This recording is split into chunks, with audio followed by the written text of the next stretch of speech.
It's with exceptions, like for the military, you're sick, you're traveling, disabled, very, open and generous. We also want no men playing in women's sports, so we want no transgender mutilization of our children. None. Those are 5 things that are 99% that's all we want. It's not a lot. The Save America Act. And that can be passed any way they want to pass it, but I'm not going to sign FISA unless it's done. And this was like a rush act. And it was a rush act by the Democrats. All of a sudden they want to get... And why are they afraid of this guy? They're so afraid of him, they'll do anything not to have Pulte go in there. He's a very capable guy, and they're worried about that. Mr. President, yes, ma'am, please. You said the Iran deal, the text is still being finalized. How confident are you that this Friday signing will happen? You're talking about this one, on the deal? Deals are amazing. I've done them all my life. I've gone into deals that were 100% and they don't happen. I've gone into deals that there was no chance of getting them done, and it happens, and they happen easily. So you never know with deals, do you? But you're going to find out pretty soon. I think it'll be done. They want to sign. They want to get back to a normal life. We hit them very hard. Don't forget, people talk about when this started. This didn't start 3-4 months ago. This started years ago when I took out Soleimani. That was a big event. There are those that say it was the biggest event in the Middle East in 50 years. So we took him out, and they became a much different country. And then I terminated the JCPOA, that's Barack Hussein Obama's horrible deal, that gave them a nuclear weapon. And I terminated it, and I stopped it. And then I stopped it a second time with the B-2 bombers. And these are all major events in the history of the world, in my opinion, because it prevented them from having a nuclear weapon. And now we're going to do it again, and we're going to see how it works out. So this is a memorandum of understanding, but it's a very strong one. This isn't just like a 2-paragraph. This is a long, pretty detailed memorandum that goes into a regular contract. I would think they would do it. If they don't, then that's okay. We'll have to start the process again. And we don't lose. We have the greatest military in the world. We have the greatest blockade. The naval blockade was 100% effective. And again, they have no Navy, they have no Air Force, all bombed out. I don't want to say the leaders, but first level of leader, gone. Second level of leaders, gone. Some of the third level of leaders, gone. And they want to make a deal. They are so ready to make a deal. Yeah. But you know what? President Trump, the defense relationship between India and the United States. Sorry, I'm speaking, I won't. That's okay. Can you speak to the defense relationship between India and the United States? I think it's a great relationship. I can tell you this, without having a contract, we don't have a contract, you'd have to write contract. But if they were attacked, we would be there to help them. How is that? Is that a good statement? Okay, come here, man. If anybody attacks that man, we're going to be there. Now, if there's a new leader, I'm not sure about it. Okay. If there's a new leader, I don't know about that. But if they're attacked and he's the leader, we're going to be there to help. And we have, and I will say this, and everybody says it. I had a great meeting 3 weeks ago with President Xi of China. We have the strongest military in the world by far, and I built it in my first term, and we're using it in my second term, and they gave some of it away stupidly in Afghanistan, as you know, and they spent a lot on Ukraine, $350 billion, but we have the most powerful military in the world. You saw that with Venezuela, which was 48 minutes, and now our relationship with Venezuela is great. We paid for the cost of the war 40 times, taking millions of barrels out. Venezuela's benefiting. We're benefiting. Venezuela's benefiting. And then we go to Iran, and really in the first week, militarily, we defeated Iran. Nobody thought that could be done. Yeah, please. Mr. President, do you want Israel to halt its military campaign? No, I want Israel to be able to protect himself, but I do want them to use good judgment. President Trump, can we expect a highly skilled Indian professional to be getting more opportunities in the United States under your presidency? What does that mean? What? Well, Highly skilled professionals to get more opportunities here in the US. Oh, yeah, sure.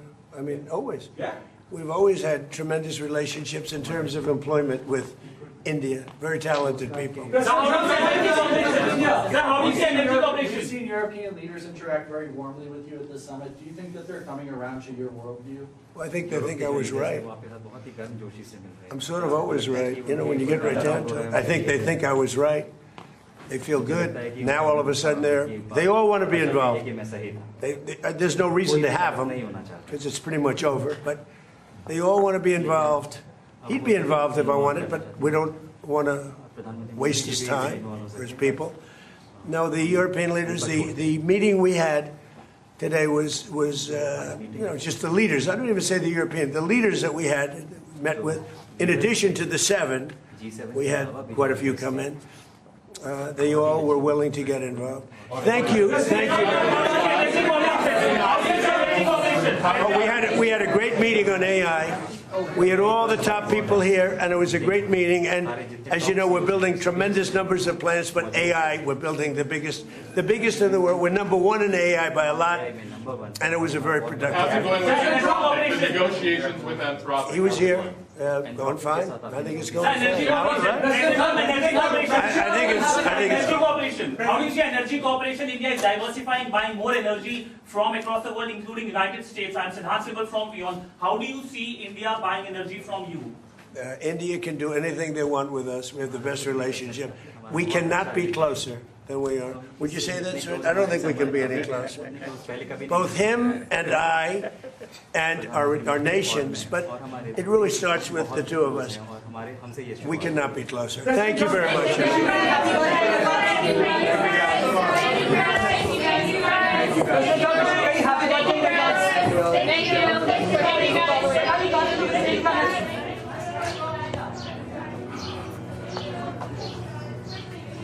I don't like it.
when we're gonna get the unredacted stuff? When will we get it?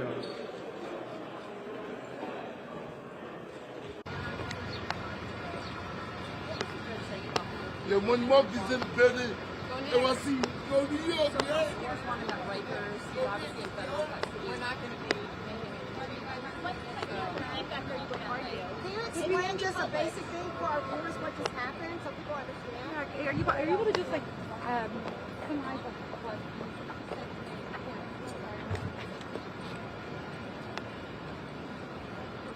Have a good day. All right, take care.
2, 2, 1, 2.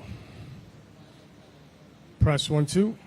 Press 1, 2. 5, 4, 3, 2, 1. Green. We're good.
for Shirali.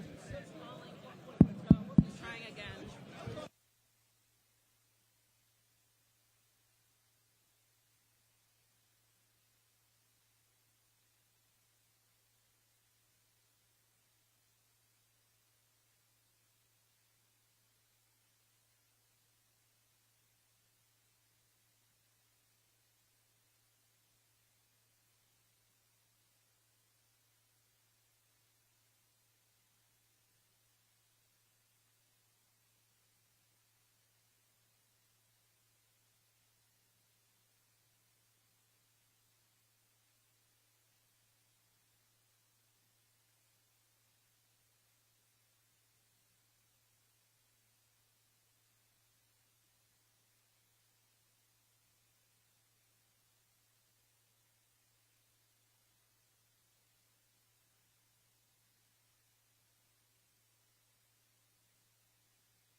Guys, I need one more black chair. Just make sure no one turns it off up there. Mine is?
got to keep you in one piece. You don't want to witness that knee. No, we got to keep you in one piece. Hey, Chief. How you been? Good, how are you? You didn't think I could do that, huh? One move. Ladies and gentlemen, can you please fall in?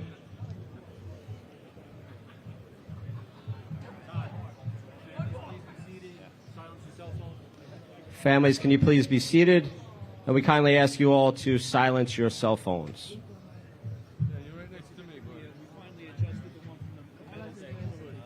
What's up, Chief?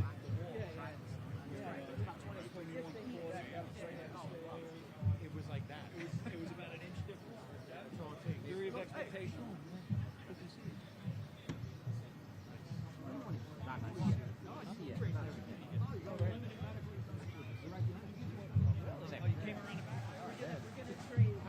Good morning. How you doing?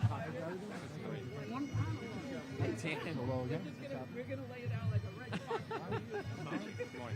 Oh, good morning. I'm That's sorry. okay. No, I don't want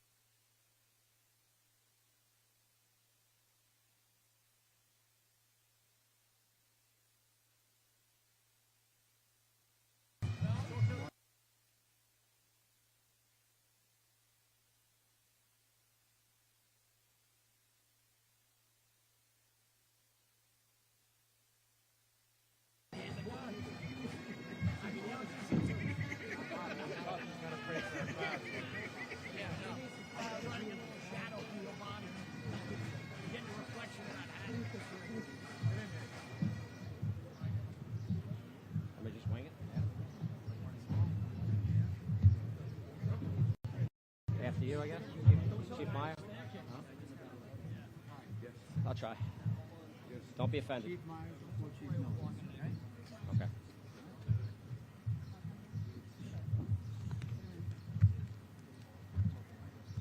You're fast. Carla, you're good. I'll turn the page for you. Thank you. Will everyone please rise for the singing of the national anthem by firefighter Olawal Lawal. Detail 10 Hut. Hand salute.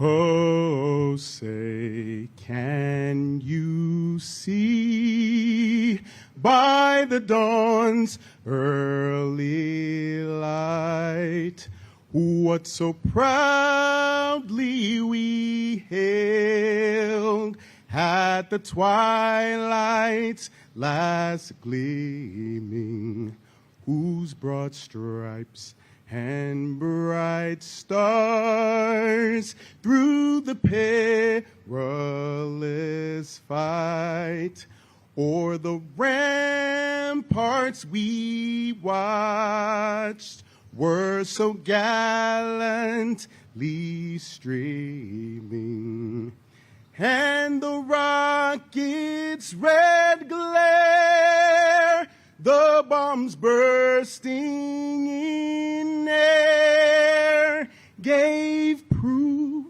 through the night that our flag was still there. Oh, say does that star-spangled banner yet wave o'er the land of the free and the home of the brave. Ready, two. Thank you, Firefighter Lawal. Please remain standing while FDNY Chaplain Father Peter Purpura is invited to the podium to deliver the invocation.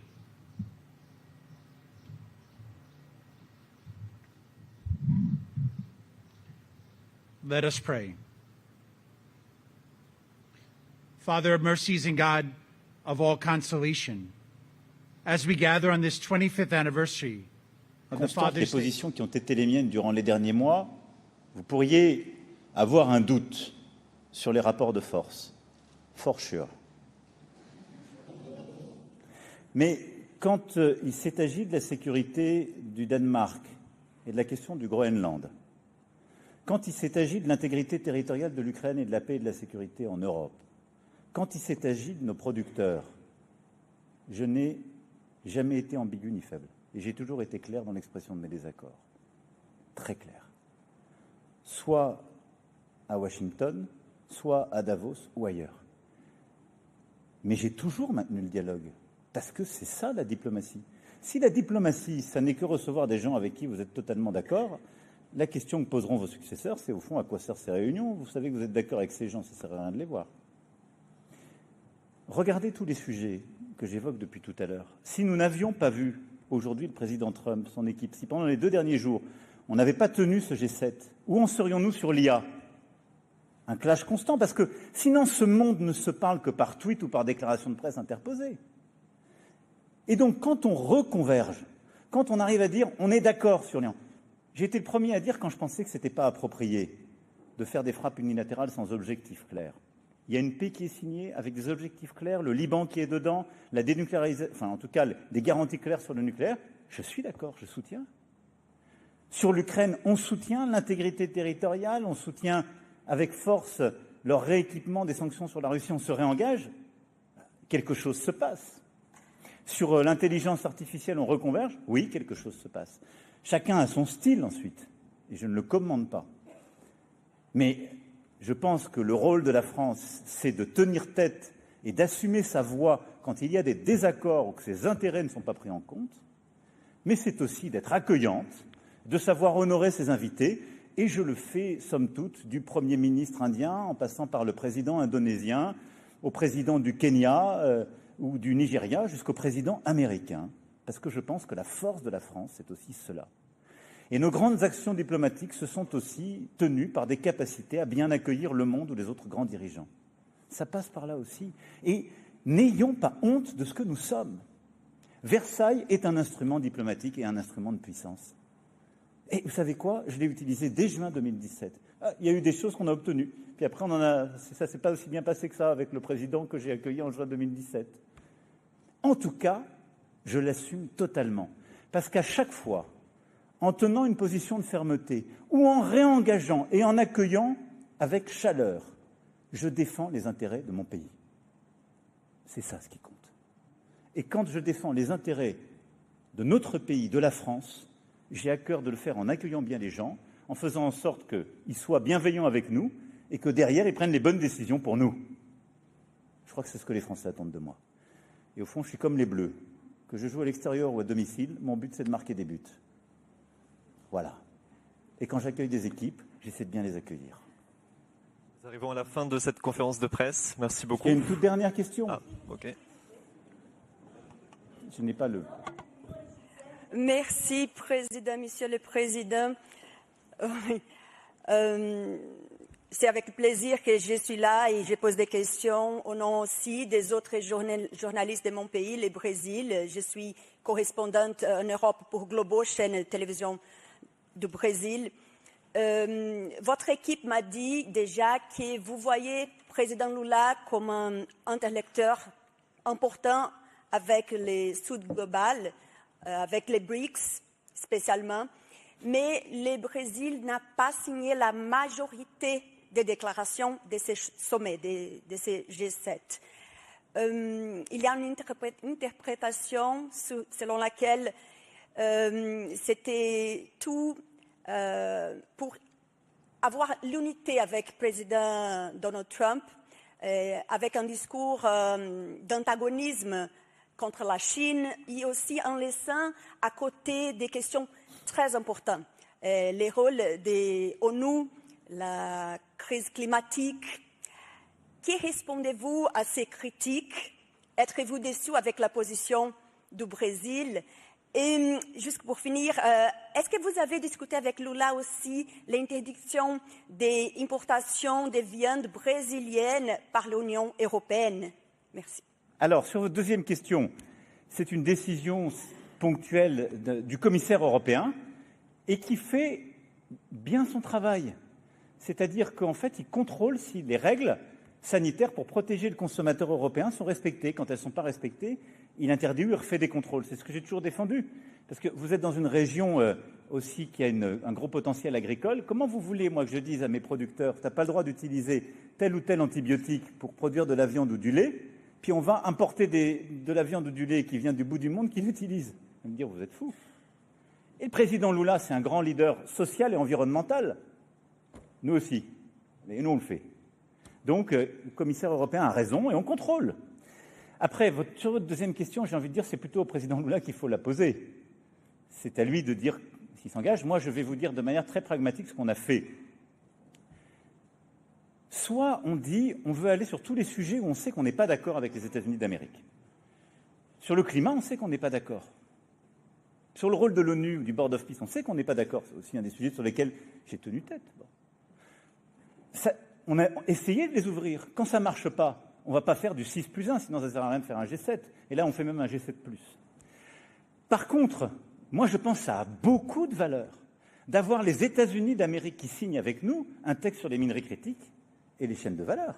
Énorme valeur. Et c'est l'intérêt du Brésil de le signer avec les États-Unis d'Amérique. Il ne faut pas faire de mauvaise politique en la matière. Parce que là, on est beaucoup plus fort. Et je vous dis une chose, ce G7 n'a jamais été à aucun moment anti-chinois. Parce que ça n'est pas la position de la France. Ça, c'est inacceptable de dire ça. Nous sommes conscients des différences que nous avons avec la Chine, en particulier nos rapports aux valeurs démocratiques, des désaccords qu'on peut avoir là aussi, mais il y a toujours une politique de respect. On veut simplement réduire nos dépendances. Mais il n'y a pas de conflit. Ce n'est pas un G7 anti-chinois du tout. Ça n'a pas été du tout l'esprit d'ailleurs. Mais on avance, et donc moi je trouve que signer un texte avec les États-Unis d'Amérique sur les minerais critiques, sur le cancer, sur Ebola, sur les partenariats internationaux, sur le commerce, sur l'IA, ça a beaucoup de valeur. Et mieux que ça, on avait des doutes en commençant. Est-ce qu'on sera d'accord sur le Proche et Moyen-Orient? Est-ce qu'on sera d'accord sur l'Ukraine? C'est pour ça qu'il n'y avait pas de rédaction antérieure. Tout le travail qui a été fait avant-hier soir et hier, ça a été de recréer les convergences. D'où cette atmosphère positive. Et ces convergences, on les a mis dans le dur. Et on a signé avec les États-Unis un texte de paix au Proche et Moyen-Orient, d'exigence de paix pour le Liban, pour empêcher le nucléaire iranien, et un texte de soutien à l'Ukraine inédit. Ça a énormément de valeur. Donc je défends cette méthode parce qu'elle produit des résultats, elle est bonne. Voilà, mesdames et messieurs, je remercie une fois encore toutes les équipes qui ont permis cela. Et ces avancées, pour moi, très importantes. C'était un grand honneur d'être là, au nom de la France, pour ce deuxième G7 que nous avions organisé ces dernières années. Et je veux aussi avoir un mot pour nos amis et voisins suisses qui nous ont aidés à organiser ce G7 et qui ont eu aussi beaucoup de logistique à assurer et des éléments divers et variés à tenir. Et donc, je voudrais vraiment leur dire un très grand merci pour cette coopération. Voilà, mesdames et messieurs, un grand merci. Bon courage.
Ok. Cyril,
has the headset for interpretation. Let's make sure that we... okay, yeah. He's on his way almost, so let's finish up any last-minute checks. Make sure the headset is good. Javon, if you have not, make sure that is good right now. And we got to get going here. So we got a couple minutes left probably, so let's just make sure everything is good. We only got like a minute or two left, guys. Let's make sure everything is good at the MC. Last minute checks. Again, just making sure earbud is good, everything is placed out. Yeah, wait, can we get a lighting check? Yeah, if I get a light meter. You got check. Thank you. I have our lighting guy right here. It should be about 52 for our check, color 1, temp, 2, and then 1, we'll 2. see how Okay. color it is, or how bright it is also. So. In the tree, and we will find this test, okay? So make sure everything is good. Tu peux regarder dans les boîtiers de presse si ça part bien, s'il te plaît, si ça module bien quand ça part. We're at 52 and about 88-foot candles for you, Mike. 5,200, 88-foot candles. So looking really nice up here. Again, if you take a look, I feel pretty good scanning the room. It feels pretty good. It's looking good. Micah, we're 88-foot candles, 5,200 Kelvin. I like those numbers. How does it look on camera?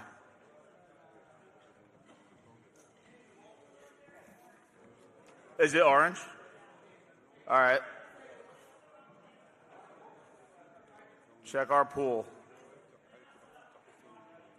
All right. Brett, how does it look? We got to go cooler. Can we go cooler? on the lights? Like, yeah, 56? It's too warm. We got to cool it. Cooling it. We need somebody with blonde hair.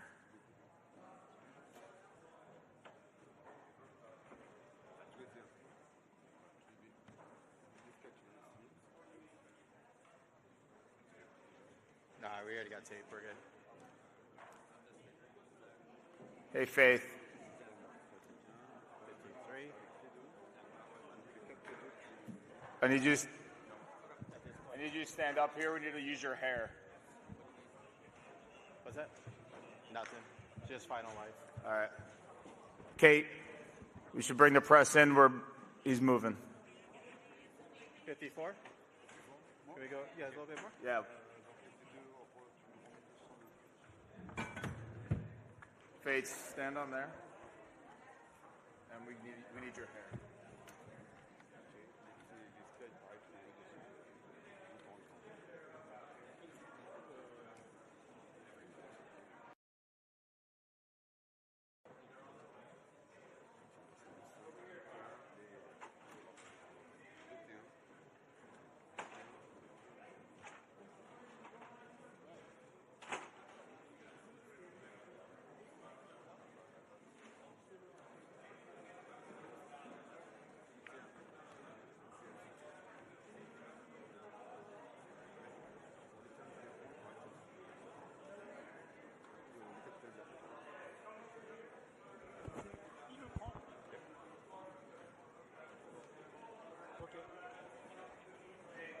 Okay. And then, foot candles, can we get a little bit? Do we have some?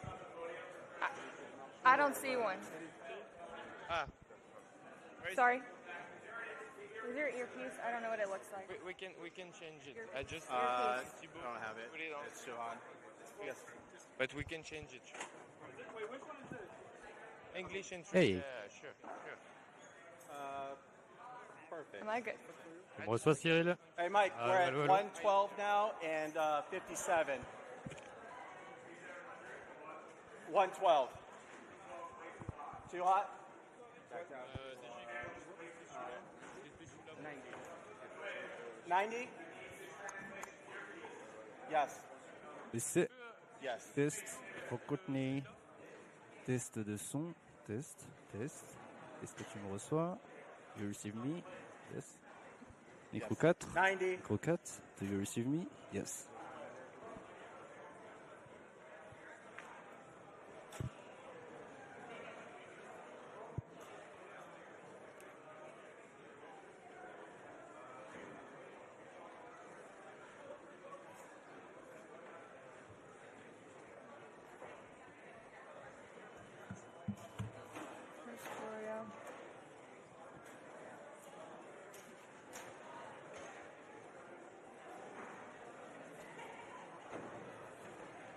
garder, on sait jamais. Elle est avec les...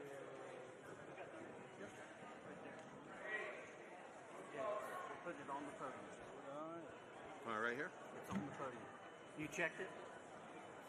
Yeah, if I could get English through.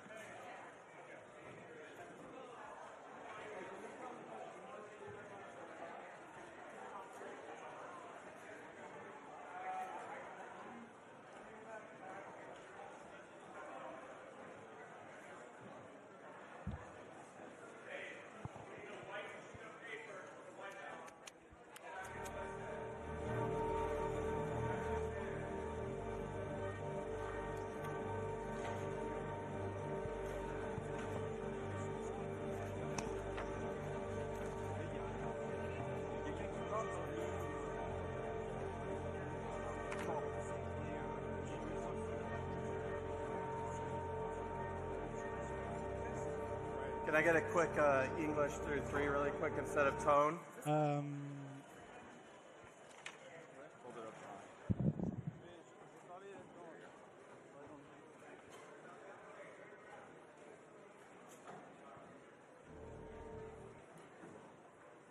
Is it working? Yeah, it's working. I just don't want to send tone, but... Good. Okay. Go for Florio. Can I get some English? Thanks, babe.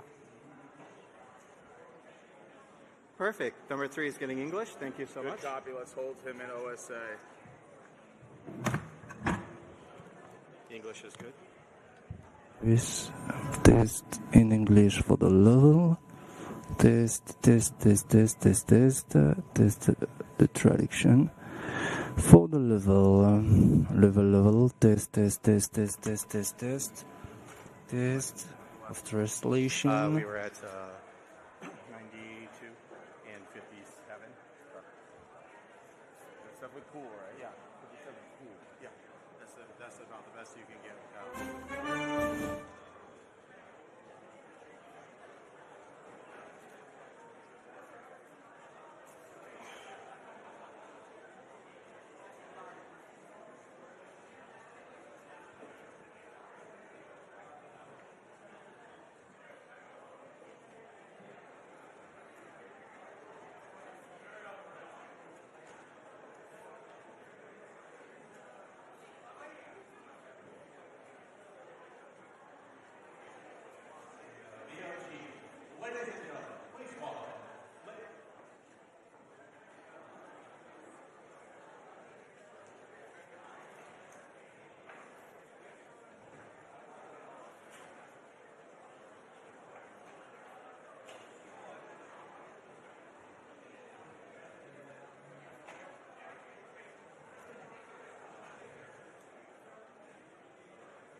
G7 in France in Evian-les-Bains. Do you see me?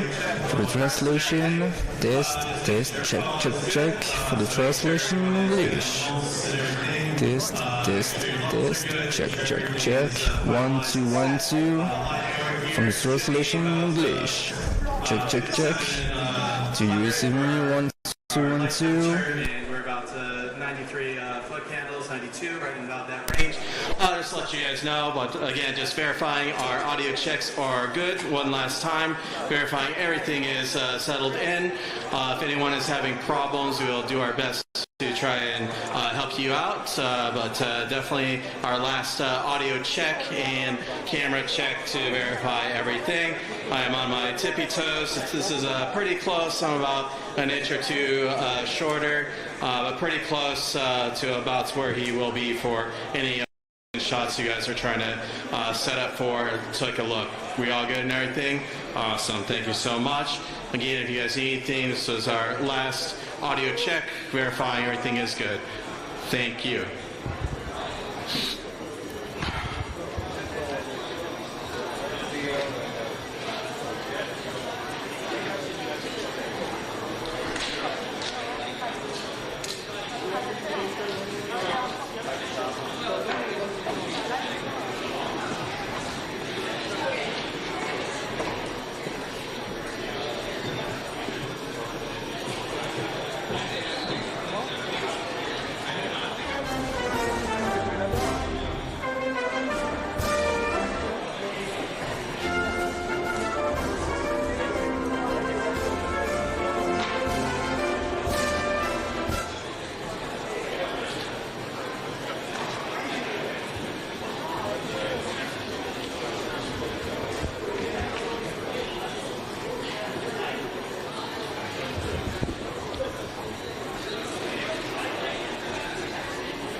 One last audio check just to make sure everything is good. One last audio check to make sure everything is good. So, final audio check. Yeah, he's out right there.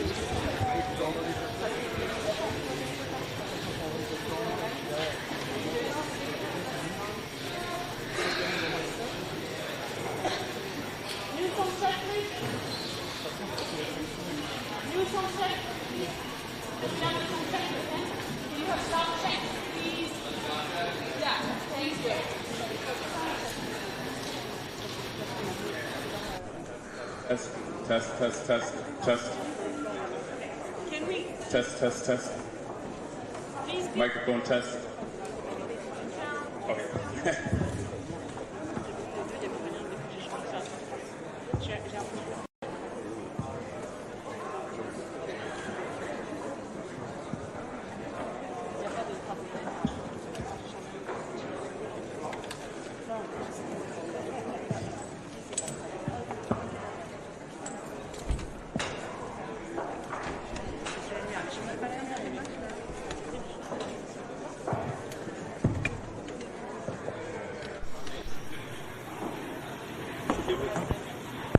Test.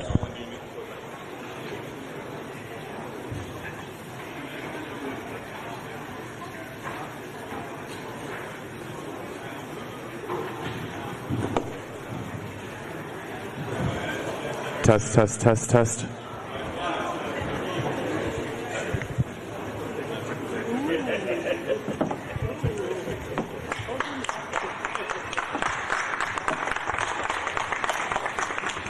Thank you very much. Thank you. It's a lot of press. That's good. We had a great event. This is something very special. And I want to thank President Macron, Bridget, his really lovely wife, fantastic person, for welcoming us to France for an extremely successful G7 summit. I would say it's one of the most successful. And this meeting could not have come at a better time. On Sunday, we reached an agreement with Iran that achieves everything we set out to accomplish, everything and much more. Conflict, reopening the Strait of Hormuz, and preventing Iran from ever obtaining a nuclear weapon. That's what it was all about. That was about 99%. Iran cannot have a nuclear weapon. They can't develop it, buy it. They can never have a nuclear weapon. At the same time, with this announcement, or close to it, as people started to think it was going to happen when Iran was making some very positive statements, the stock market has surged to record highs, picking up thousands of points over the last short period of time, thousands of points. And oil is dropping like it has never dropped before, at levels that went in numbers, down $7, down $8. They've never seen anything like that. But if we didn't do this deal, we could have dropped more bombs for another 3 weeks, 2 weeks, 4 weeks, 2 years. You would never have the Hormuz Strait open. You would never have success. Your market would have, instead of going up at levels that nobody's ever seen before, would go down at levels that nobody ever saw before, maybe except for 1929 or whatever. And, all the tough guys don't realize that this wasn't a 3-month deal. This was years in the making. You know why? Because I was the one that killed General Soleimani. And if I didn't kill General Soleimani, we probably wouldn't be talking right now about this deal, because he was a mad genius. They never were able to replace him. But a lot of people forget that. The tough guys, the tough guys that would drive the country right down the tubes. The past 2 days have provided a chance to discuss the details of this historic agreement with many of our closest friends and allies, including the G7 nations and many presidents and prime ministers. As you saw, Prime Minister Modi was here. We had a long talk. He's a great guy. They are thrilled that we made a deal, every one of them. There's not one nation that came to us and said, please, sir, keep dropping bombs on them. Please keep dropping bombs. The stupid people say that. But I'm thrilled to report, and by the way, those last 2 days were brutal. $200 million worth of bombs. And, it is expensive too, by the way, aside from everything else. And they knew I was coming for a third night. We informed them we're coming for a third night. They didn't have their Navy, it's sunk. They didn't have their Air Force, it's gone, not one plane. They didn't have anti-aircraft equipment, so we got free reign. They didn't have their leaders. But they have a new group of leaders that I think is, I think they're smarter. I think they're very smart. I think they're far less radicalized, and I think they're really good. They love their country. You talk about regime change. Nobody will say that, but I guess their one set of leaders is all gone. Their second set of leaders is all gone. Their third set of leaders a little bit gone, but for the most part, and frankly, I think that's regime change. I think they're going to behave much differently. I think they see a different way of life that they were never exposed to. So the one thing I didn't want to see is I didn't want to see economic catastrophe. If you kept this going, that could have happened. But all I know is every time we talked about the possibility of peace, the stock market shot up like a rocket ship. It never went down. They didn't like it. The people, the stock market is more brilliant than anybody there is, including the people on this stage, other than me, of course. Let's see. I don't know. What do you think, Scott? Is the stock market more brilliant than you? No, sir. Oh, that's a terrible statement. All right. The stock market is quite brilliant. And every time we said something amazing, like we're going to settle, it would go up. And every time we said something negative, like, guess what, we're not going to be able to settle, it would go down very big, Peter, very, very big. Tells you something. And you know, I've studied presidents, some good, some bad, some great. Not too many are great. And some really bad. We had one just recently. And the one president I did not want to be was the late, great Herbert Hoover. I didn't want that. And who knows what would have happened. But bad things happen. So the past 2 days have provided a chance to discuss the details of the deal with the closest friends and allies, the heads of countries. They were all here, a lot of them. Far more than the 7, as you know, a lot of them. And they put out a statement. I think President Macron, who did a great job, by the way, did a really fan, him and Bridget, they did a great job. But they all put out statements saying they love this deal because they want to see it over. And they love the fact that the hormones, don't forget, if we were going to drop bombs, let's say we went another month, another 2-3 months, maybe weeks, could be another 3 months, could be whatever. What do you have left? That may be nothing, but you don't have, the strait will never be open because people that own billion-dollar ships, these ships cost $1 billion. They don't like sailing ships or having their ships participate when you go up the coast and you go through the strait and there are rockets flying over your head. They want to protect their $1 billion investment. You wouldn't have oil for maybe years. These are stupid people. But nobody was tougher than me. Nobody hit Soleimani. You know, when I hit Soleimani, people thought that was the biggest thing to happen in the Middle East for 50 years. That was the biggest event. He was the boss of Iran and respected, but he was a mad genius. He was a genius, the father of the roadside bomb. When you see young men, and in some cases women, mostly men, walking around without legs, without arms, with a face that's been blown to smithereens, it's Soleimani, 95%, 96.2 they say or something, 95%. That was Soleimani did it.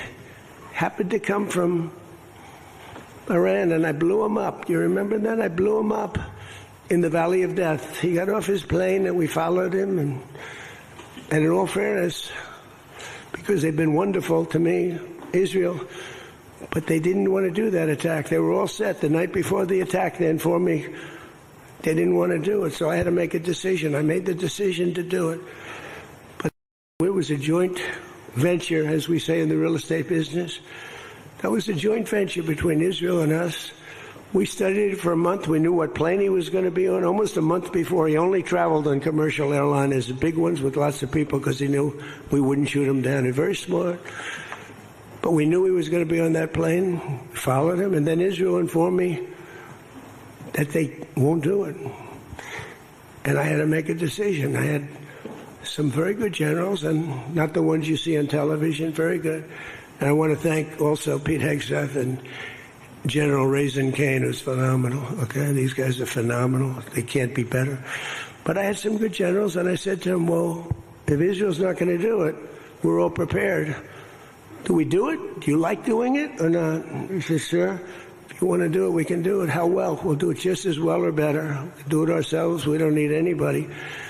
So we took out Soleimani. One of the biggest events to happen in the Middle East, maybe ever, but they say 50 years, they say 100 years. I was with the Prime Minister of Pakistan. He said it's maybe the biggest event that has ever taken place. Nobody could believe it. So that's when it started. It didn't start like 3 or 4 or 5 weeks ago. And Obama wouldn't do it. What Obama did was he did the JCPOA. He loaded up a plane with $1.7 billion in green cash from banks all over Washington, Maryland, and Virginia. They were stripped of all their cash. They had no cash to do payrolls. It all went into a Boeing 757, a wonderful plane, and they flew it to Iran. And they gave it out to people. They bribed people. They thought they were going to get it done. Then they gave billions and billions of dollars after that. And they got a deal that was a road to a nuclear weapon. I get so angry, I guess. I'm allowed to get angry when I watch the Democrats. They talk about it all the time. We had this deal done. You had a deal that was going to give them legally a nuclear weapon. And if that happened, Israel would have been blown away. And in all fairness to Bibi Netanyahu, who happens to be a good man, gets a little excited sometimes. But he happens to be a very good man. We've had an amazing partnership. He's been an amazing prime minister. We have a little dispute over Lebanon. I say, you can do a little softer touch, Bibi. You don't have to knock down a building every time somebody walks into it that's from Hezbollah.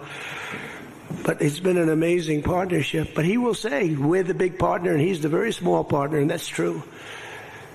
So he came to the country and he begged Barack Hussein Obama, the president, not to do the JCPOA. He said it could be the end of Israel, and it would have been if I didn't come along. And Obama didn't listen to him. Bibi actually went to Congress and pleaded with them, and he got nowhere. And they had this horrible deal that was horrible for Israel, and that's where it stood. And then I came along and I terminated that deal. It had very little time left. You know, it was a short-term deal. You know, with countries, you need hundreds of years. You don't need 8 years and 9 years. This isn't like you're signing a lease on a candy store at the corner. You need hundreds of years. This was a short-term lease. It expired long ago. Had I let it run, it expired. You wouldn't have been around. A lot of people wouldn't have been around. But Israel would have been terminated. I think the whole Middle East would have been terminated. You saw that when everybody was shocked that all these missiles, they were aimed at these different places. Qatar, Saudi Arabia, UAE. Think of it. Bahrain, Kuwait. They got hit. Nobody thought that was, even I didn't think it was going to happen. They didn't think it was going to happen. They were going to take out the entire Middle East, including Israel. And if they had a nuclear weapon, they would have used it within moments after getting it. So I made it very tough for them when I terminated the Barack Hussein Obama catastrophe. JCPOA, one of the worst deals. NAFTA might have been worse, but that was worse economically. This deal was really dangerous, what he did. He gave them everything, including a lot of money, which we don't give them, by the way, just in case you have any question. We'll be giving this out so you can read it and you can see. And it's a memorandum of understanding. If it doesn't get done in 60 days, that's all right. We go back to bombing. You know, I don't want to do that because it's so good. But we might have to, because we're never going to let them have a nuclear weapon. But they've agreed not to, and you'll see that very clearly in the agreement. But then the second phase of that was they were building, or they were enriching material, as they say. I call it nuclear dust. They were enriching material under granite mountains. Granite being, for those not in the construction business, granite being a very strong, the strongest stone. It's not as pretty as marble, but it's much stronger. It's a lot stronger. Like the new granite I put on the stairs of the White House going to the Oval Office, the black granite, it's rated 1 million years plus. No marble's rated that. Marble's rated 100 years if it's outside. So these are granite mountains, and the B-2s came along and they hit those air shafts in the dark at 1 o'clock in the morning with no moon. They had a beam going right up everywhere. Those guys did a job, and then they were criticized by certain members of the press, like CNN, for possibly not doing that much damage. And it turned out that the damage was far greater. Those mountains collapsed right on top of everything. Nobody's going to get that for a long time. Unless we want to get it, we'll get it. But we're the only ones that can. And they say China has the equipment to get it, and we have the equipment to get it. And it's actually not valuable. Not a lot of value, but we'd like to get it psychologically, but nobody's touching it. We also have cameras. That's what Space Force is. We have the greatest military in the world, by the way. But I'm proud of Space Force because I started it. We have Space Force cameras on every single door, well, there are no doors. They've been pretty well shattered, but every area of that. If somebody walks in, and he's got a badge with his name on it, like Mohammed something, which is about a 50-50 guess, Mohammed something. They can tell the name. They can give you a serial number. We can see things you wouldn't believe, the quality of the stuff that we have. That's why we've been so successful. That's why our blockade will go down in the annals of history as being unbelievable. Nobody's ever seen a blockade like that. It's like a steel wall. So what happened is we then terminated that, and I call it the nuclear dust, and that was it. But if we didn't hit that with the B-2 bombers, or if it wasn't successful, they would have had a nuclear weapon, a nuclear bomb at a very high level, not the highest, but it would have been a very high level. We have much bigger. But we hope that we're never going to have to use it. We have the most. Russia has second. China is very far behind, but going to catch up, unfortunately. You know, they're catching up. But we have the most. We have the most powerful. But we also have the most. But Russia's not far behind. And then you have China in third place, but within 5 years, they'll be probably even.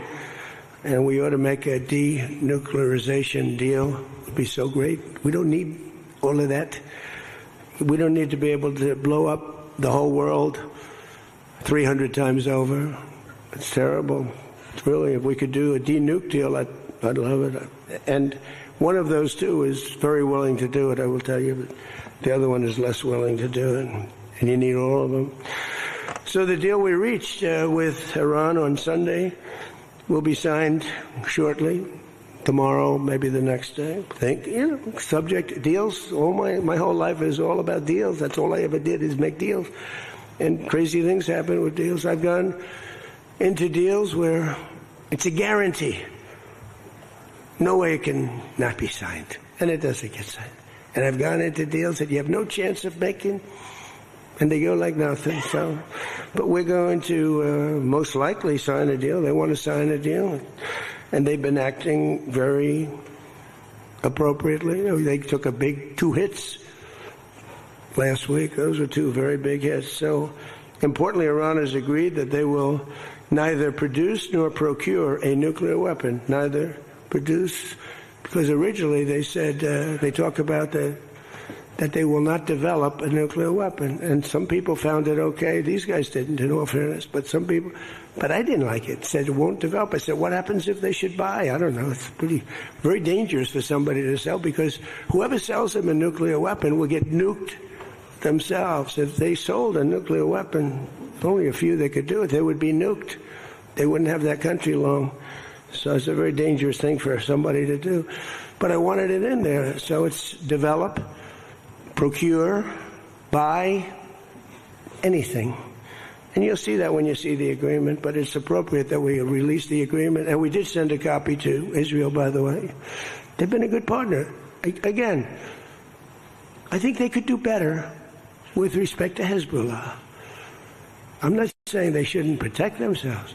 I'm saying when 2 drones are shot into the desert and drop harmlessly, you don't have to knock down buildings in Beirut.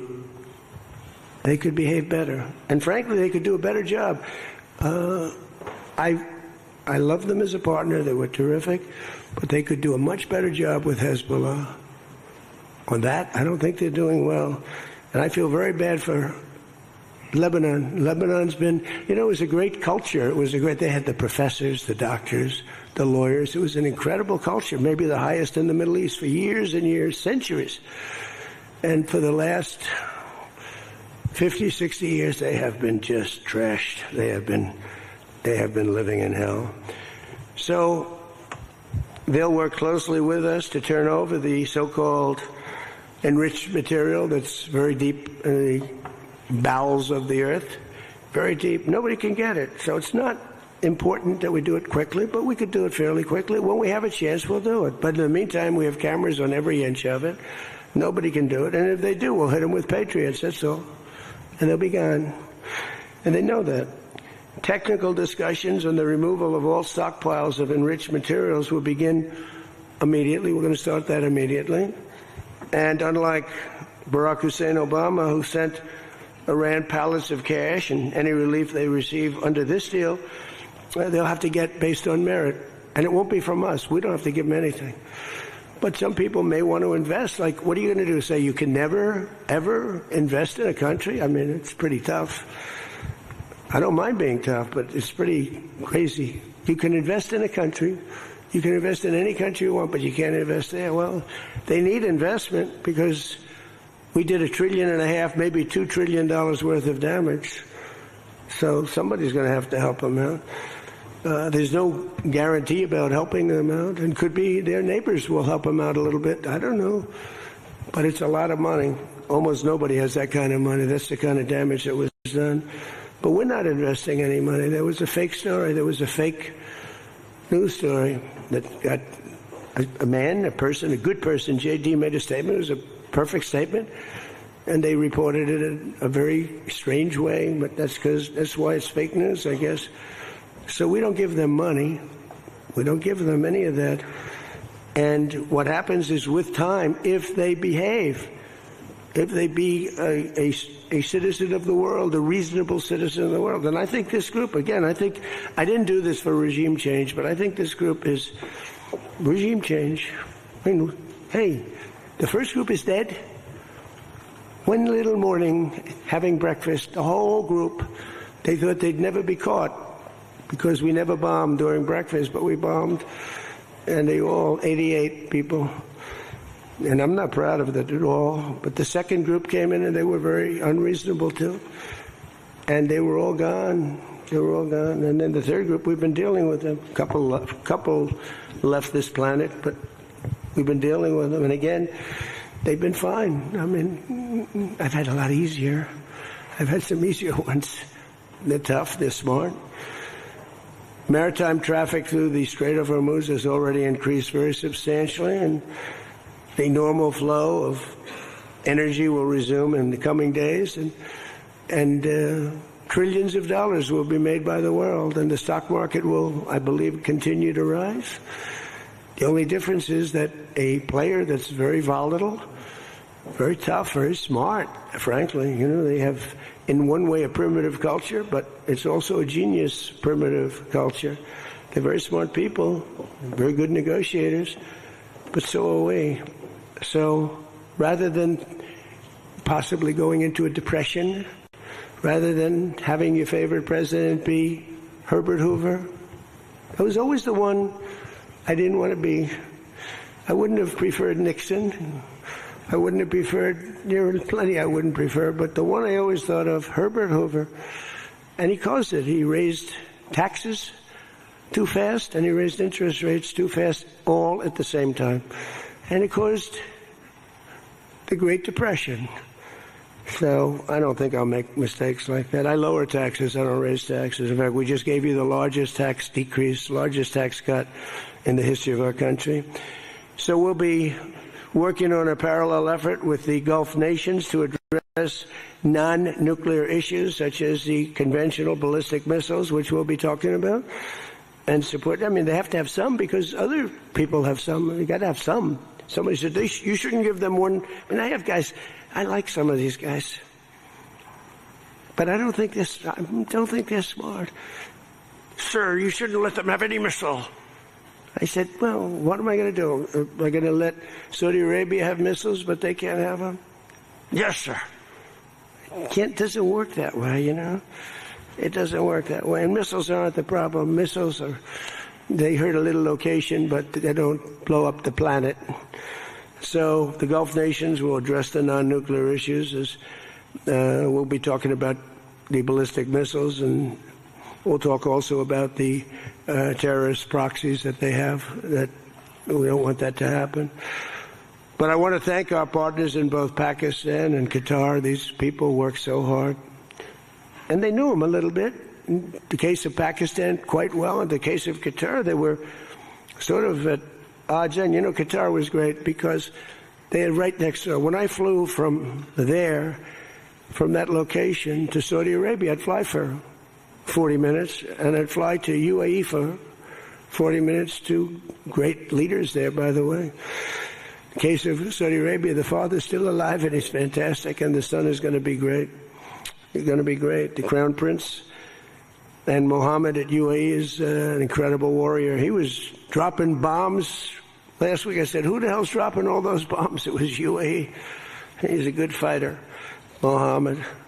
But every administration for decades has sought to get Iran to relinquish its nuclear ambitions, but the threat only got bigger. The words got bigger and bigger and stronger and bigger, and nothing ever happened. And Iran got stronger and tougher. If we didn't blow them up the first time and then blow out those weapons, they would have been unstoppable. This should have done, what I'm doing and what I did should have been done years ago. Would have been much easier, much less firepower. But it wasn't. And again, I want to thank all those countries, and I want to thank Israel and Bibi Netanyahu. So obviously the breakthrough would not have been possible without the unprecedented pressure the United States put on the regime over the past year and a half. But again, it started a long time ago. It started with the death of Soleimani. That was a big deal. No president in history has ever been tougher on Iran than I have, and they know that. And by the way, if they don't honor the agreement, or some things aren't even mentioned in the agreement, it's a memorandum of understanding, but we have an understanding of certain things without writing it. And if they don't honor that, we'll probably go back to bombing them until they honor it. You know, it's amazing what bombs can do. So I say it. The Obama deal was a road to a nuclear weapon, and let's call it the Trump deal, was a wall for a nuclear weapon that the nuclear weapon could not get through. Nobody's going to get through it. We built a wall. They weren't going to have it, and that's what we have right now. And it says very clearly, the most important clause to me, too, number one, the Strait opens, but that's much less important than the other clause, clause number whatever, 5, 8, is a very strong statement that they will never have a nuclear weapon. And it doesn't say they'll have one in 5 years or 10 years or 20 years. With Obama, they were able to enrich very quickly. This agreement now provides Iran with a historic opportunity. If they follow the path of cooperation, will have opened for them, their country will have a chance to survive. Now think of it, you know, they have 91 million people. People want me to bomb the bridges. Why don't I bomb? I already did, because, you know, they went back on one of their promises, and I bombed their biggest bridge, the equivalent of that was the George Washington Bridge of Iran. But we bombed that bridge, you saw that. One quick strike by an F-22, the most beautiful fighter jet ever made, by the way. In fact, we're ordering some more of them. We're bringing it out because it's so effective. It's incredible. It's incredible. Well, look, we have the greatest military in the world. Those B-2 bombers are unbelievable. Who would have thought they could handle, each had two because the flight was so long, but they handle 3 of the biggest, heaviest bombs, hundreds of thousands of pounds, and they handle them like they're nothing. It's amazing. And also, they're undetectable. They flew into Iran, totally, think of it, totally undetected. Now, Iran's waiting for them. They're waiting for them. And they never saw them. 1 o'clock in the morning, they never saw them. They're stealth. And we just ordered 22 more.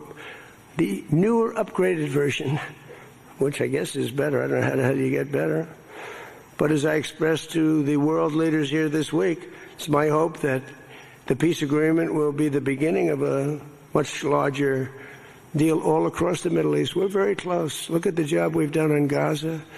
Look at Hamas. Hamas has been very silent. You haven't read anything about Hamas. And we're trying to get them unarmed.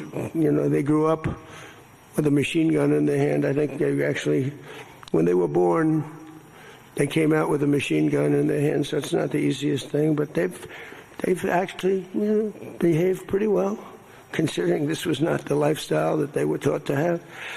But including an end to all Iranian aggression, and they're not going to be Iranian aggression, and an end to war and terror in Lebanon. So the Lebanon peace is something we'll have to work on a little bit. It's a very small piece of the puzzle, actually, but it still makes a lot of noise.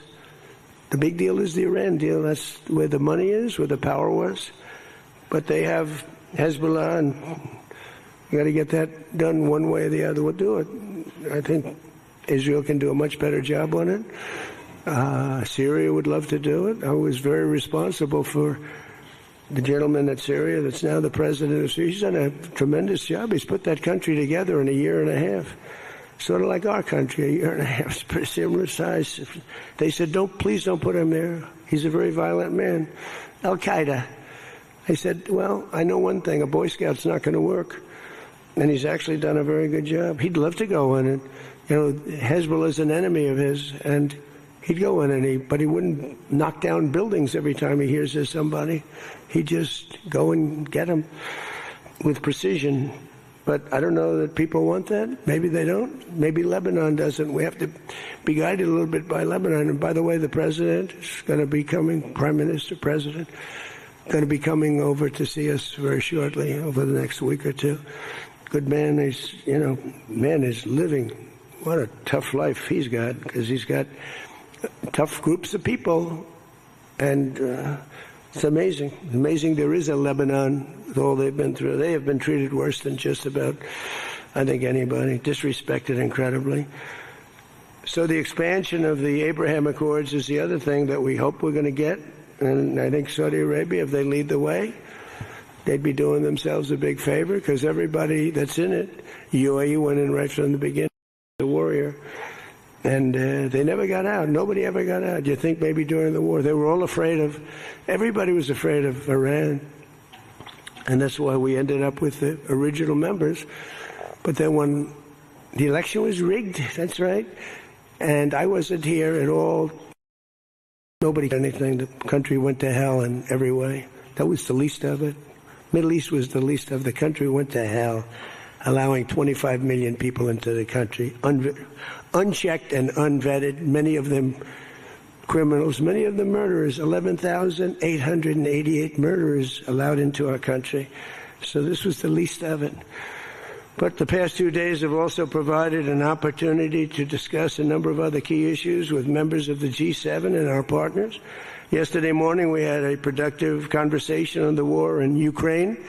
I spoke with President Putin. I spoke with President Zelensky, and he was there. And President Putin I spoke over the phone with. And something's going to happen. They're losing a lot of people, a lot of soldiers are losing soldiers. Both are losing a lot. Russia's losing more because they're the offensive ones. And when you're offensive in war, you lose more. Pretty simple. But I provided an update on my call Sunday with President Putin and expressed my continued hope. We had a very good conversation with President Putin and a very, very good conversation with President Zelensky. I think they both want to do something. They just don't know how to do it. They want to do it. They just don't know how. In our session yesterday afternoon on international partnerships, I offered an update on how the United States is leading the world in responding to the Ebola outbreak in Africa, sending $375 million in aid so far to help stop and contain the crisis at its source. And we've done great.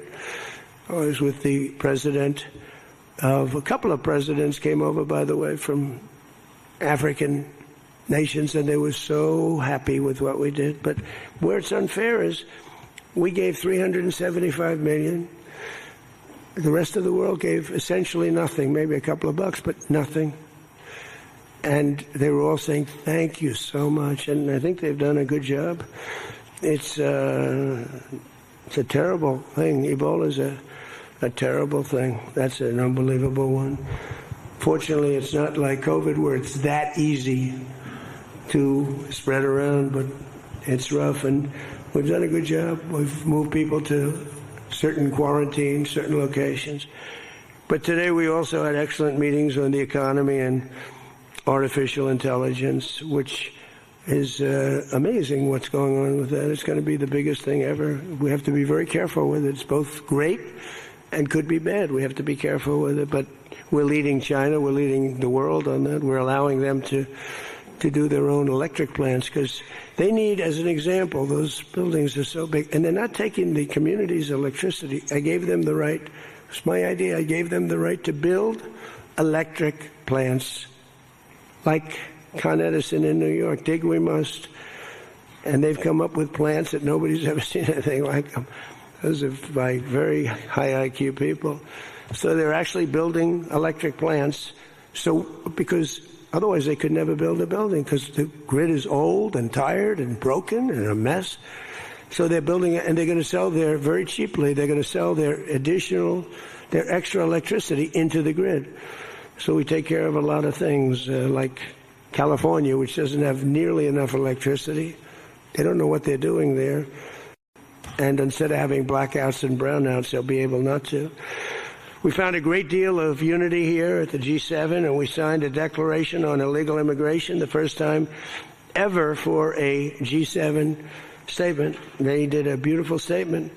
We signed other agreements to step up and to really coordinate and spend a lot of time coordinating drug trafficking and the stopping of drug trafficking, which is crazy. It comes through Mexico, comes through the southern border, the little that comes through.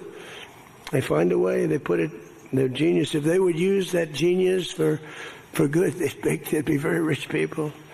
They have it in engines, they have it in hubcaps, they have it in areas you wouldn't even believe. They have it in the structures of cars. Most incredible thing. But we've done a great job on it. We have drugs coming through the border are down 61%. Drugs coming through water, the sea, ocean, sea, Gulf, down 97.2%. That's the ones that get hit. Just like we hit the Iranian minesweepers and mine droppers, they call them. They dropped. Who would have 28 mine droppers? Who has 28 mine droppers? They actually had them, but they don't have them anymore. We hit them just like we hit the drug dealers.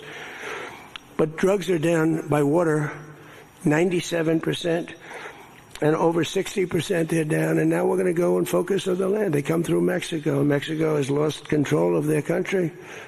The cartels run Mexico, and it's sad. And the president's a very good woman, but she's a very scared woman. The drug cartels are totally running Mexico. It's not even close. We agreed to accelerate our efforts to secure our critical minerals and rare earth supply chains, where we have great companies really going to town. We're going to give everybody a big run because we do it better and we had to get motivated. The G7 also agreed that the United States' new approach to international development based on the private sector investment is working at levels that they never thought possible. It's really working. I held a number of very positive bilateral meetings, including with the President of France. It was a very good meeting, actually. The Emir of Qatar, Sheikh Tamim, who's, I tell you, I wish I could really know the guy. You know, some people say, well, he lived in that neighborhood. You can't be saying things that you'd like to have him say. He was fantastic on this, and he's been a fantastic guy in terms of energy and getting energy out there. President of the United Arab Emirates, Mohammed bin Zayed, who's an amazing warrior. President El-Sisi of Egypt. Prime Minister Modi of India. We spent a long time together today. I spoke to Mohammed. I spoke to the Crown Prince of Saudi Arabia a number of times. They're all so happy that they're still. You have to have them happy too, you know. We're using their airports. Not that they could stop us if we didn't want them to, but it'd be nice that I went to get that little sucker. But I missed. I hate missing. But we spoke to all of them and many countries all over the world. So every country, I think Israel too. Look, think of what Israel's getting. They're not going to be nuked.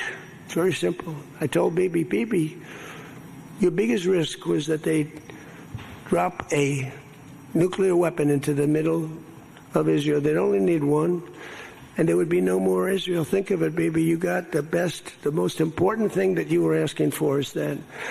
So I think they're happy. Some people are going to be, not him, but there are some people, some writers, some that I thought were friends of mine, but I don't want them as friends anymore because they're either stupid or they're bad people. But we stopped nuclear holocaust, and it stopped too. I mean, there's not going to be any of that. So from the beginning to the end, it was clear that this week America's back. It's bigger and better and stronger. We're more respected as a country right now, I think, than we ever have been. And we were a laughingstock 2 years ago. They would laugh at us. We had a man that should have never been there. You know that. A man that would walk up to a podium once every year, and they'd ask him, what flavor ice cream do you like? I like vanilla. Then he'd try and find the stairs, which he couldn't find most of the time, and he'd leave. This is very unfair reporting. And then you said you didn't know about that.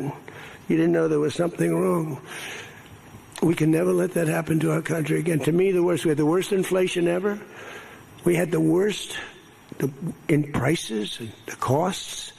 It's all coming down now because the oil is bringing it down. You're going to see numbers that are going to be amazing. But this evening, I look forward to a very special dinner with President Macron and his fabulous wife at the Palace of Versailles. I sort of like that palace. Palace has a lot of gold. I want to check it out. It's a beautiful palace, maybe the most beautiful of all. I hope you're going to get to see it. The ones that are traveling with me, I hope you're going to get to see it because it's amazing. But they asked me if I'd stay a little bit longer and go to Paris. So I'll get home a little bit later, but it'll be a nice dinner. But I'm interested to see it. I mean, that's the ultimate, I guess. It's the ultimate of its type. Louis XIV, celebrating the 250th anniversary of America's founding and America's oldest alliance. And we're celebrating that a little bit tonight. They'll have the biggest people in Europe at the dinner. And those people love our country. And hopefully Europe's going to find its way. Europe is having a lot of hard times. They're doing some things very badly on energy and on immigration. They're doing things very badly, and we'll be talking about that tonight. So with that all said, if you want to ask us any questions, feel free to ask the people behind me. Yeah? Peter? Bonjour. You've been clear, President Trump, the United States is not going to directly pay Iran, but the U.S. is going to let the Iranians start making billions of dollars, selling oil, accessing this reconstruction fund. Only if they're doing things right. Peter, only if we're not doing anything. We're not putting up money. Only if they're doing things right. If they're doing things right, if people want to invest, they can invest. But they had this $300 million fund. It's only $300 billion fund. It's only if they're doing things right. Remember this also. When you talk about billions of dollars, they've had much more than $1 trillion worth of damage done. They got a long way. There'll be 15 to 20 years to rebuild what they have right now. So they have to behave themselves. If they're not behaving, they get hit again. You know, they'll be hit again because we can do it very easily. It's going to take a long way for them to build back their anti-aircraft stuff. It's going to take, and you know, the other thing I want to thank China, President Xi. I was with him, and he stayed neutral, totally neutral, and I appreciate it. And I want to thank Vladimir Putin. He was very neutral. They could have made it much more difficult for us. And I want to say it. You know, somebody would say, "Oh, that's terrible. He's thinking President Xi of China." Well, let me tell you, I had a long talk with him.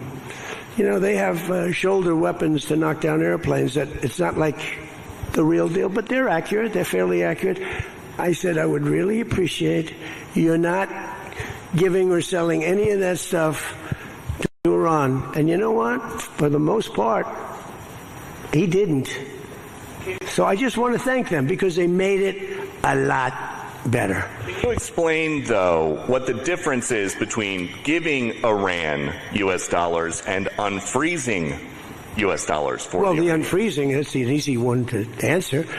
We have taken a lot of their money, and we have their money. We have taken their money. It's not our money. It's their money, and we froze it. At a certain point in time, I guess we're going to have to give it back. You know, if we didn't give it back, nobody would ever invest in the dollar again. If you took their money, because I thought about it, you know, I'm not the most perfect person. I said to Scott, why do we keep their money? What the hell are we giving it back to them? But, you know, people from lots of nations, some nations we don't agree with, they have their money. The dollar's become very strong under me. And they don't want to have a little conflict with somebody and end up having the United States just take their money. So if you do that, you really don't have a system. And I did just want to ask you about A wise man once said in January of 2020, Iran never won a war, but never lost a negotiation. That wise man. Who said that? Donald Trump. Oh, that's what I thought you were going to say. So how do you go back to the United States and convince a skeptical American public that this deal is a look, win? Here they lost militarily, okay? It's very tough because I know that no matter what, if I would go, by the way, if I'd go another 3 or 4 weeks, those same people that are critical would say, he went too long, he should have done, no matter what. If they raised the white flag of surrender, and if they said, praise be to Allah, Donald Trump is the greatest president ever. We totally concede. We totally give up. This war is over. We have failed. The New York Times and CNN and a couple of others, they're not all that dishonest. They say Iran had a great victory, okay? And they practically do that. You know, it's amazing. When we knocked out their last ship, they had 159 ships. When we knocked out the last ship, the Times refused to do a story on it. They said, why wouldn't you? They don't have a Navy, and you don't want to do a story on it. They don't have an Air Force. You don't want to do a story. We need a fair press. And that's why they're all doing so badly, because they lost credibility. When I win in a landslide and I had 93% bad press, they take good stories about me and make them bad.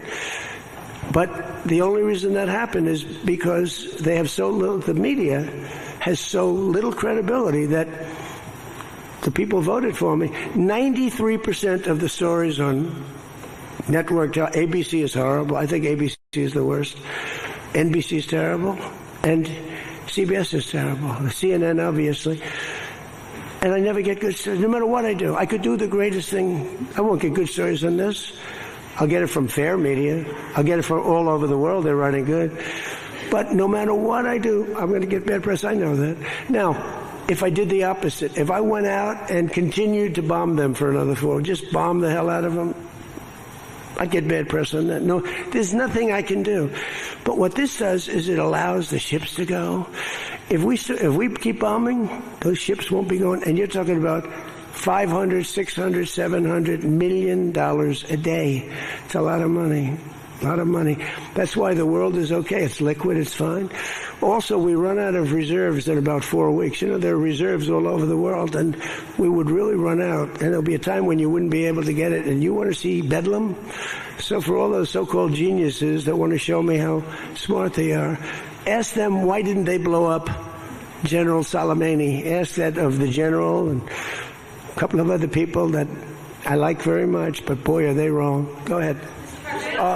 How about you? Thank you, Peter. I give you more, Peter, but people will say I like you too much. Thank you, Mr. President. Bonsoir, Mr. You know, President. he told me that first day in office, he asked me like 7 questions. I answered all of them.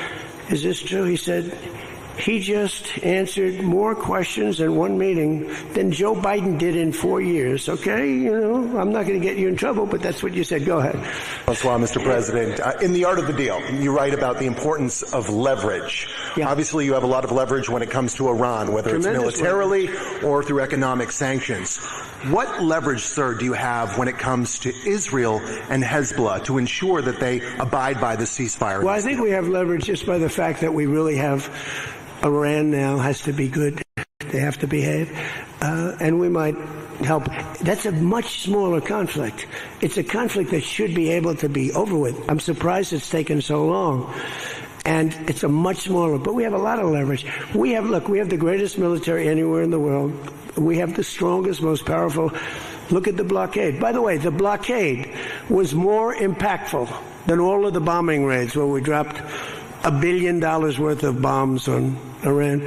The blockade was so incredible. The naval blockade, the admiral, the whole thing, not one ship got through. That meant no money got through. They were dying. They had no money. They have inflation that's 250 or 300%. They have no money. We have tremendous leverage. We have the leverage of the economy as an example. We'll get that done. That's a small one, and we'll work with Israel and get it done. But I'd like to do it. I mean, you have people living there. Buildings are being dropped on top of them or right alongside of them. How would you like to live there? It's so unfair, especially Beirut. You know, you go into Beirut and I looked at the scene 2 days ago, yesterday, where they hit. That was a big hit. That was unnecessary in my book. Yeah, please. Two questions. If you could clarify something you said just a few minutes ago. One of the goals of Epic Fury going into it, you said was... Say it again. Speak up. Sorry. One of the goals of Epic Fury, you said going into it, was to destroy Iran's ballistic missiles and its capabilities to build more. Yeah. Why is it acceptable to you now that they keep some of that capability? And Iran is... What are they keeping? What are they keeping? They have less than other nations now. We knocked out probably 85% of their missiles. The rest of them are underground. They can't even get them out. You know, the other night's raid, I think it was on the first night, we knocked out hundreds of their missiles. Actually, by mistake, we were hitting an area, and you can sort of see when the bombs are going off, and then you see one that looks like, wow, what happened? A lot of missiles knocked out. No, but what are you going to do? Let's spend another 2 weeks and give them none. They don't want to be firing missiles right now. They're going to have a hard time rebuilding. And if people from the Middle East, if people want to invest, and again, they don't have to invest at all, but if they do want to invest, it does have oil. It does have probably a future, but it's going to take a long time. But are you going to let the 91 million people starve to death? I mean, one of the things I was very intent on, they have water desalination plants, very good ones. I could have knocked them out in 5 minutes, just like I knocked out Carg Island. I knocked out everything but the oil. I said 25, it was so complete. The only thing there is the pipes coming with the oil because I didn't want to ruin the world market because they do a lot of money. But I didn't want to do that, no. It would have been so easy. It would have been easier, and I would have satisfied a group of 10% of the people, but it would have been the wrong thing to do. And it could have caused an international depression. Iran's position has always been that their nuclear program was for civilian purposes. If they come back after the signing of this and say they want to continue to have a civilian nuclear program, is that acceptable to you? Well, I've said to them always, I say, look, you have probably the third largest oil reserves in the world. What the hell do you need nuclear for? You need nuclear for some electricity. So I've always felt that way. So we've been pretty tough on that.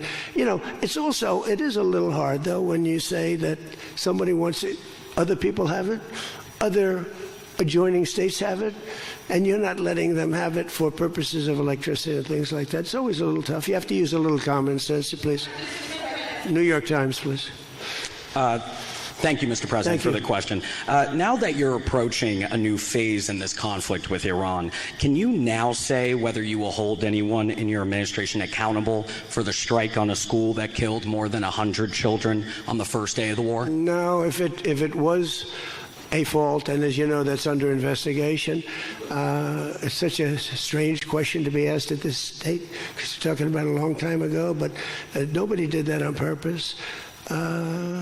I guess you'd have to say about them, what about the thousands of soldiers that they blew up when they opened their car door? What about the thousands of people that were killed by Iran? No, mistakes are made. The war is nasty. But I know it's under investigation, and I could have a report for you tomorrow. Or I would ask Pete Hegseth that question, because they have it under investigation. Please.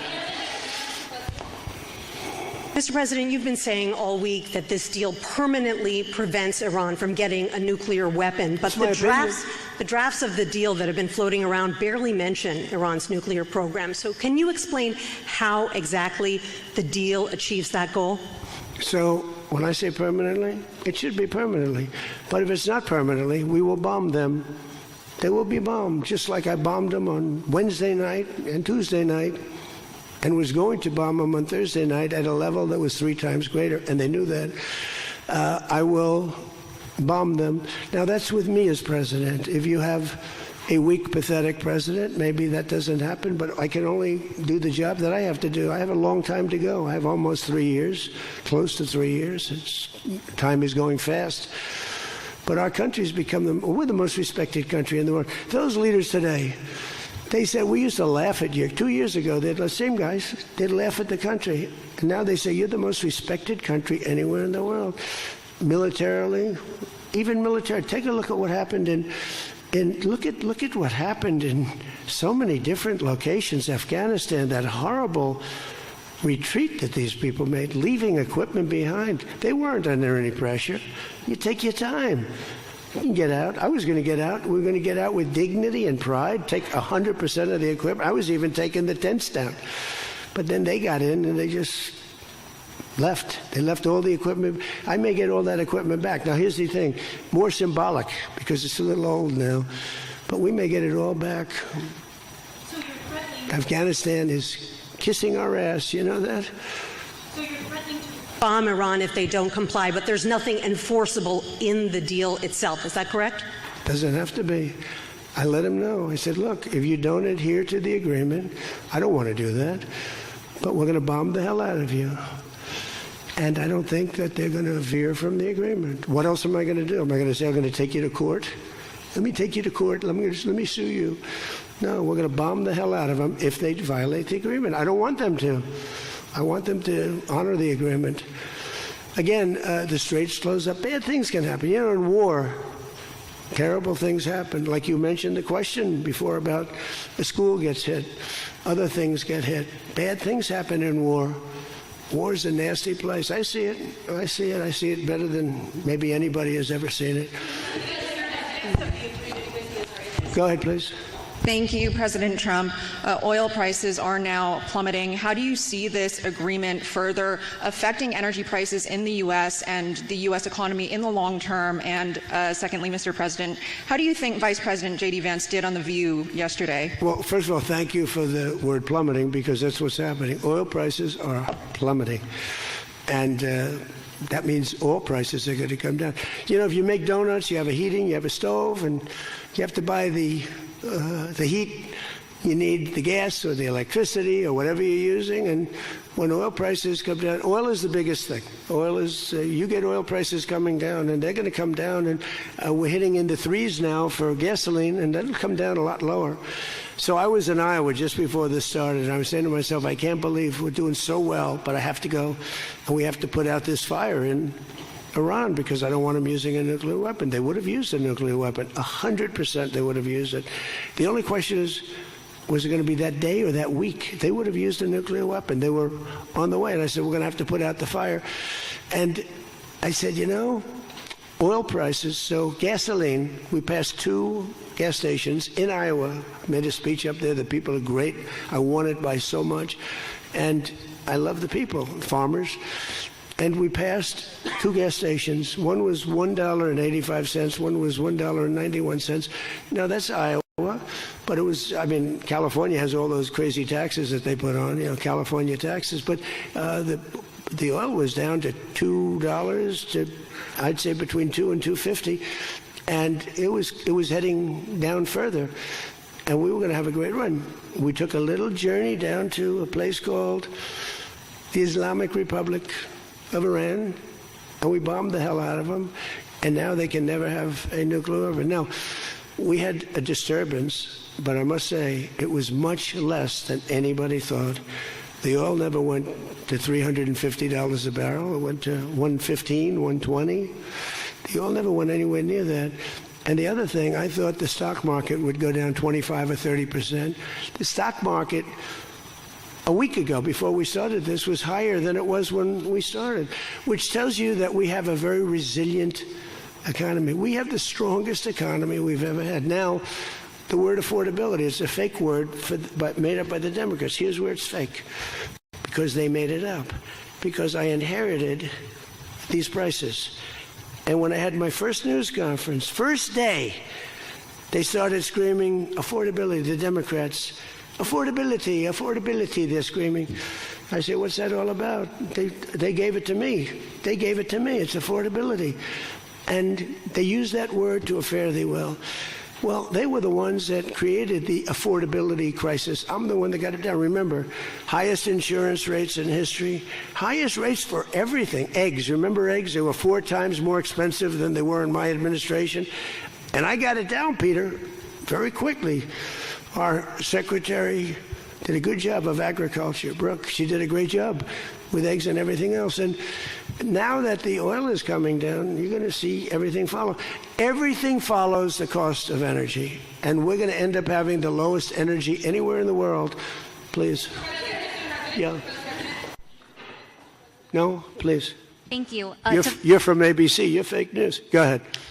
To follow up on oil, can you confirm, will Iran be able to immediately sell their oil to market? And will U.S. sanctions snap back immediately if there is a delay or collapse in the talks? And then relatedly, is there any safeguard in this deal to prevent Iran from charging what they say could be fees after the 60-day extension? The thing that's going to stop them from doing that, because you can't cover everything in a document, is common sense. They don't want to get bombed. They don't want to get hit. As far as sanctions are concerned, at some point, we have sanctions which will never let them rebuild. They have no money. They would be in poverty. The 91 million people would starve. So something will happen as soon as they behave. When they behave, we're going to let that go. We're going to have to. I put sanctions on a lot of people, and then I let them go. A lot of countries. Yeah, please. Thank you, Mr. President. My name is Shinji Abe. I'm a Japanese Yomiuri newspaper company from the Washington Correspondent. My question is about the Strait of Hormuz. Did you ask other G7 nations to send military force? And what specifically are you asking of Japan? Or where are you from? I'm from Japan. From where? Japan. And is military support? I just left your prime minister. Japan's doing very well. She's my biggest fan, I have to tell you. She thinks I did a great job. You have to call her and ask her. She's doing a very good job, by the way. Go ahead. And military support is no longer necessary? Yeah, but what do you want to know? Go ahead, just tell me. What do you want to know? Okay. My question is, did you ask other G7 nations to send military force? And what specifically are you asking of Japan? To send the Air Force? For what?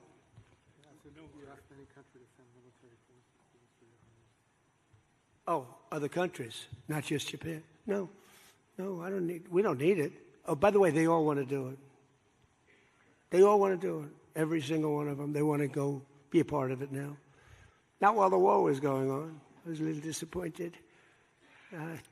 The UK, I said, yeah, it would be nice if you sent ships. I didn't put a hard sell on, but I said it would be nice if you sent some ships. And the Prime Minister said, they'll be there, sir, as soon as the war is over.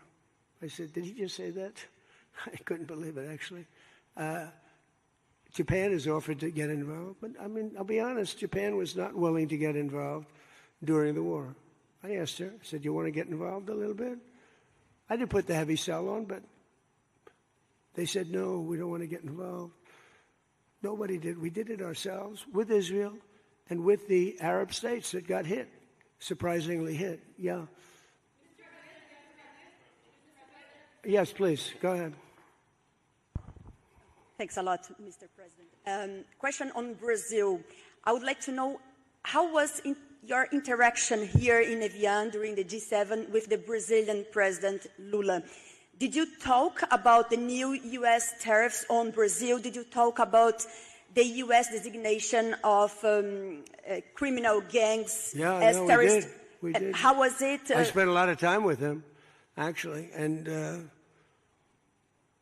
it's become a little rough country, right? Politically. It's been a little dangerous politically. You're talking about Brazil, yeah?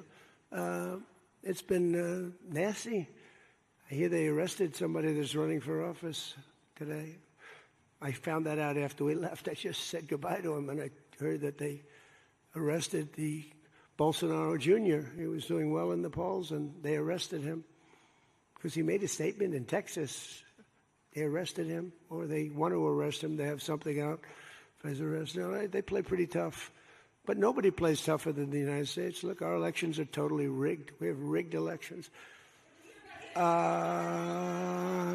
Please, in the back. Yes, sir. Go ahead. Thank you so much, President. Thank you. Sumu Sakamoto, the Asahi Shimbun. For G7, the concept of the rule of law has long been considered the core principle. During this summit, any of the leaders expressed any concerns on the possible violation of international law on the attack on Iran? No, actually the opposite. They felt they were very dangerous. They were very relieved because they could get hit too. They were very relieved. No, we never discussed that. No, it would be the opposite. They broke the law. They killed thousands of people. They killed thousands of our soldiers and hundreds of thousands of people. Yeah, please, go ahead. Go ahead.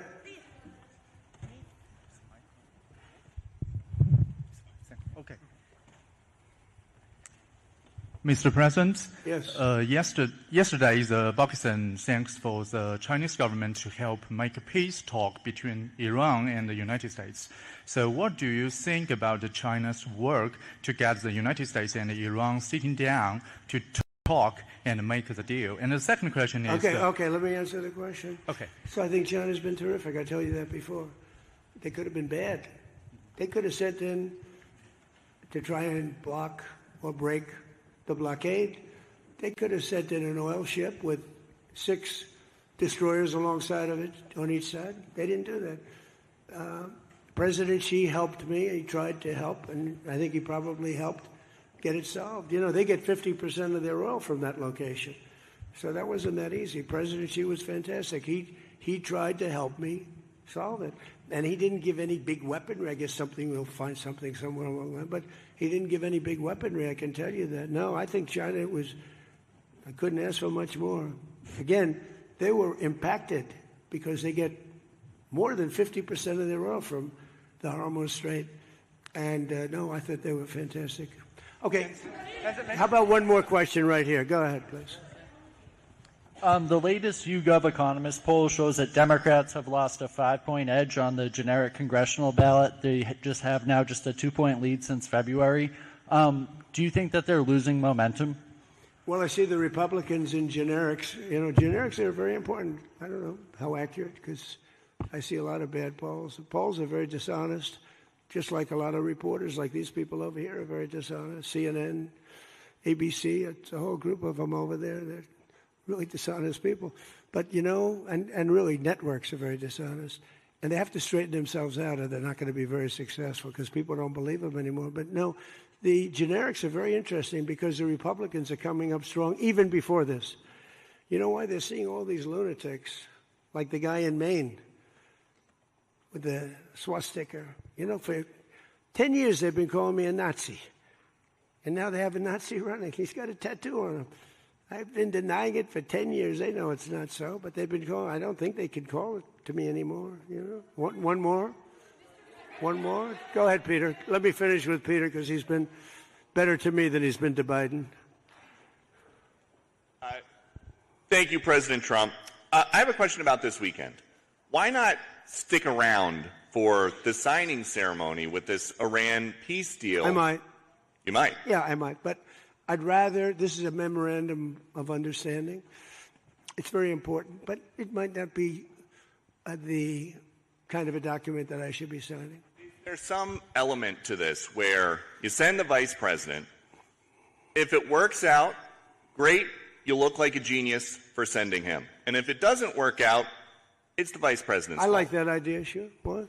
This way, if it works out, I'm going to take the credit. If it doesn't work out, I'm blaming J.D. You better be careful, J.D. He's going to turn his plane around and get the hell out of here. Yeah, I like that idea. I think it's a good idea. Thank you very much, everybody. Thank you.